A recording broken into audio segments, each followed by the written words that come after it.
Deep within the rolling hills of Greenhaven lay an ancient forest, cloaked in mystery and whispers of legends. The townsfolk often spoke of hidden treasures buried beneath the centuries-old oaks, but few dared venture far enough to search. However, for Ethel, an 82-year-old widow with a heart as curious as a child's, the forest held no fear, only wonder. Ethel had spent her years collecting herbs and wildflowers from the forest. On a brisk autumn morning, her wicker basket in hand, she wandered deeper into the woods than she ever had before.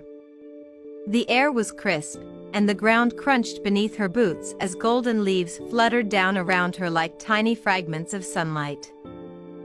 As she walked, Ethel spotted an odd glint beneath the mossy roots of an ancient oak.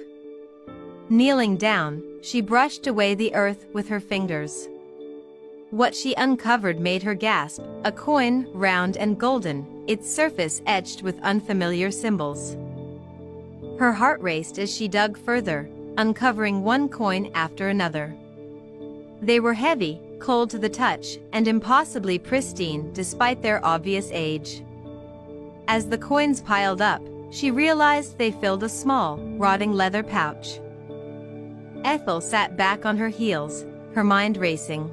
Was this part of the legend? The thought of treasure hunters invading her beloved forest filled her with dread. She decided to keep her discovery a secret, at least for the moment. Back at her cozy cottage, Ethel cleaned the coins and marveled at their intricate designs. There were images of mythical beasts, a crowned figure, and inscriptions in a language she couldn't understand.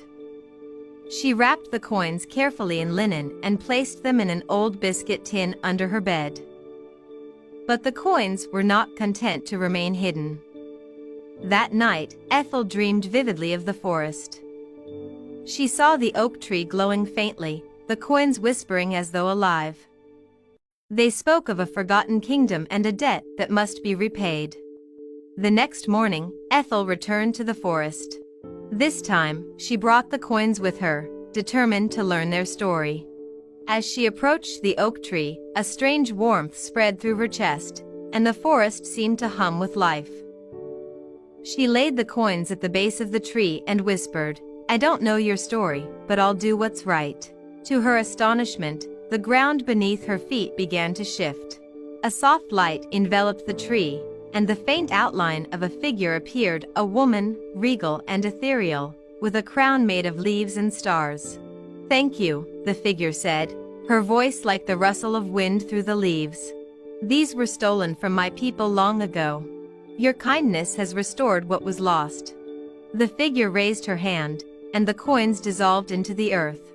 In their place, a single gold acorn appeared, which she handed to Ethel. "This will bring you and your forest prosperity," the figure said, before fading into the golden light. Ethel returned home with the acorn, planting it in her garden.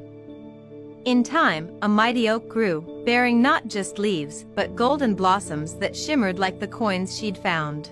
The forest, too, flourished, becoming a sanctuary for both nature and the curious who sought its magic.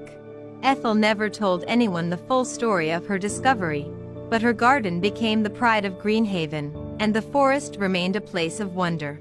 As for the golden acorn, it was a reminder of the bond she had forged with the forest, and the mysteries that still whispered through its ancient trees.